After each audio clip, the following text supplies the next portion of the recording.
Hey guys, good morning. It's Miss Barnett.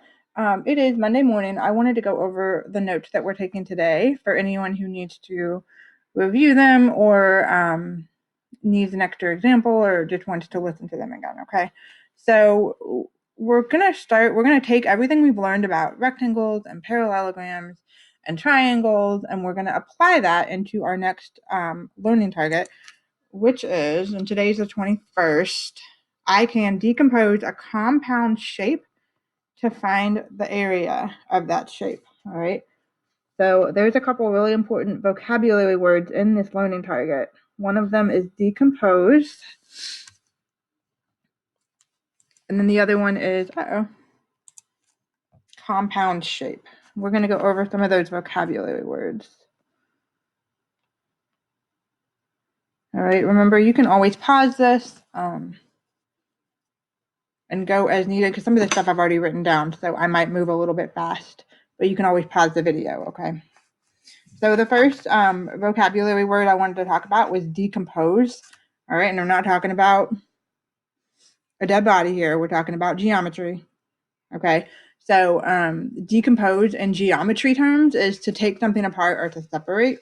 Okay, and we're going to use the word decompose as we really hone in on this learning target and we practice and learn this new skill. Okay, the second vocabulary word that I have for you guys is compound shapes. Okay, and remember, just pause this if I'm moving too fast, okay? A compound shape is a 2D or two-dimensional figure made up of basic 2D shapes such as rectangles, triangles, circles, etc. Okay, and I have some examples here of compound shapes. All right, so like this one would be like a triangle on top of a rectangle. This one would be like two rectangles kind of stuck together. This is like a semicircle with a rectangle. All right. And then I'm going to rewrite this because it's a little bit sloppy, but they can also be called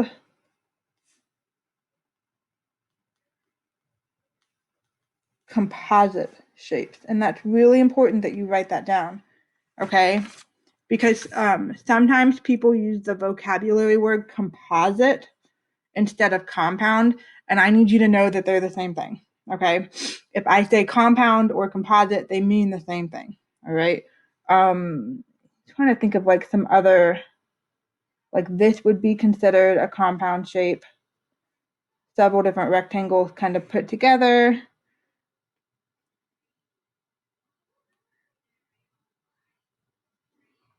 These are all different like compound shapes, okay? And the idea behind this particular learning target is like I don't have a formula to just, I don't have like one simple formula to just find the area of a triangle on top of a house.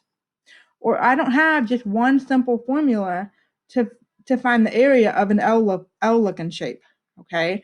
We need a different strategy when we need to find the area of complex shapes or compound shapes like this, okay? There's one other word I want to go over because it might come up, and I want to make sure that you're familiar with it. Okay, don't worry about that. So the word is polygons. And I'm sure you've heard it before, but I want to make sure that you have that definition in your mind and you know what that means because the word may be coming up throughout this particular skill as we're practicing it. So a polygon is an enclosed shape or figure, maybe an enclosed figure with at least 3 sides. Okay, so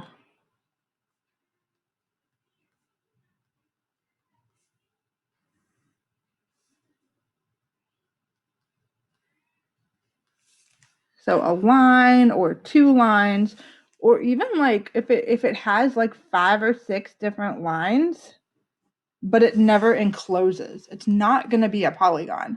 Okay, and then a polygon has to be something that completely closes up. It has no holes.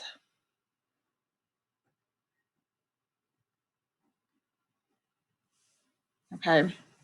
So sometimes people use the word polygon when they're working through this unit, and I want to make sure that's in your vocabulary, okay?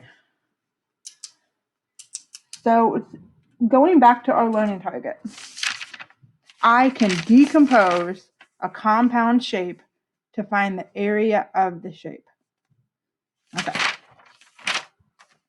So let's focus on that. I can decompose a compound shape to find the area of the shape.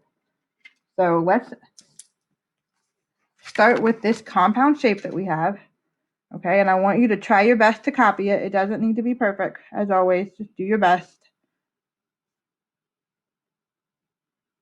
Again, don't hesitate to pause if you need to pause.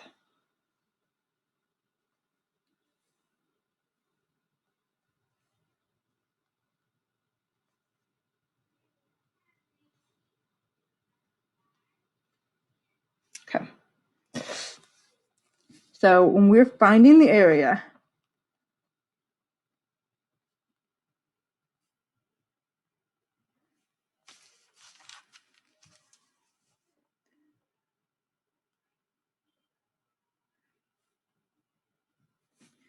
decompose the shape into more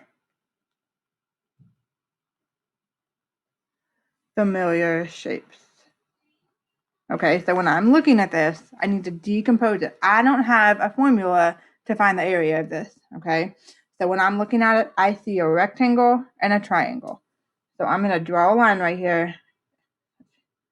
All right, and I'm going to say, okay, I have a rectangle over here, and then I have a triangle. I even tell kids to like color code. If we were in the classroom, we would be color coding like, okay, I'm going to do my triangle one color to show that my triangle is separate from the rectangle. And then I'll do my rectangle a separate color. So I've broken my shape up into two shapes that are more familiar, okay? Now, once I've broken them up, I'm going to find the area of each individual shape. So the second thing we do is find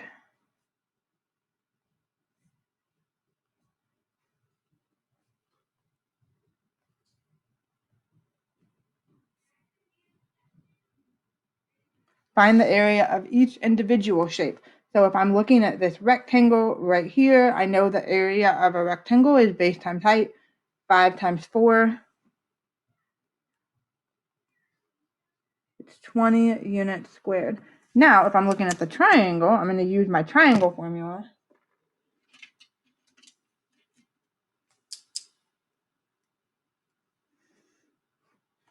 The base is 2. I don't see the height right there, but I know that whatever this line segment is, it's the same as this one over here.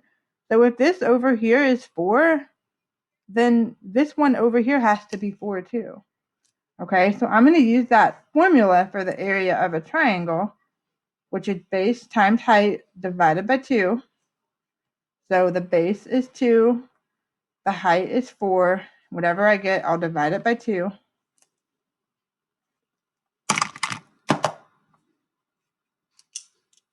2 times 4 is 8. 8 divided by 2 is 4 units squared. All right. So once I have the area of each individual section, I've got the area of the triangle, and then I've got the area of the rectangle. The last thing I do is add them together.